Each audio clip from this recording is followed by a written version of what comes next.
हाँ तो दोस्तों भाई लोग नमस्कार। अभी की बड़ी अपडेट है कि प्रमोद प्रेमी यादव एक और नई भोजपुरी 2024 के बेहतरीन बवाल गाना लेकर आ रहे हैं आपके बीच में। इसी वीडियो में इसी गाना की जानकारी देने के बीच में किस चैनल पर कब लॉन्च किया जाए, कौन सा गाना होने वाला है।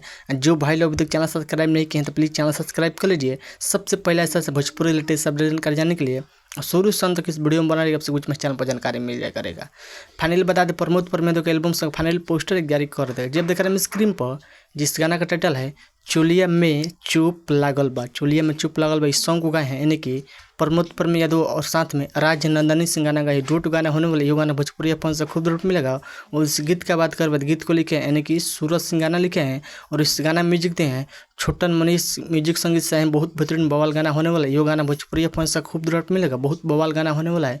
चोलिया में चुप लागल बा, इस गाना का फुल वीडियो संगीत में आ गया यानी कि कल सुबह 25 तारीख सुबह 6:15 पर danger music Bhojpuri YouTube channel देखने सुनने को मिलेगा। एक बार गाना सुने, बहुत बेहतरीन बवाल गाना होने वाला है।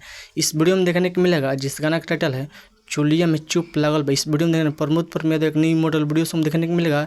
एक बार गाना सुने, बहुत बेहतरीन बवाल गाना है। जो पहले अब टीजर नहीं देखे हैं तो जाइए आप सब बीच में टीजर लॉन्च कर दिया गया है। डेंजर म्यूजिक यूट्यूब चैनल पर टीजर लॉन्च कर दे, बहुत बवाल टीजर है। शुरू में थोड़ा बहुत मेरे वीडियो में देखे होंगे टीजर लगाए हैं। बहुत बेहतरीन कमाल गाना हो रहा है। ये गाना भोजपुरी अपन से खूब रेट मिलेगा। ऐसे तो प्रमोद प्रेमी खूब गाना को दूर प्यार देते हैं, हर एक गाना के ये गाना को दूर प्यार देना। जिस गाना का टाइटल है चोलिया में चुप लागल बा, बहुत बवाल गाना है। आप लोग बताइए कि प्रमोद प्रेमी वीडियो अपडेट न्यूज़ का सारा अपडेट न्यूज़ पसंद पर प्लीज़ वीडियो को लाइक कीजिए, चैनल सब्सक्राइब कीजिए, दोस्तों भी शेयर कीजिए। कल एक बार गाना सुने बस वीडियो में तो नहीं मिलता है। जय हिंद, जय भोजपुरी। धन्यवाद। दबा के वीडियो को शेयर कीजिए। धन्यवाद।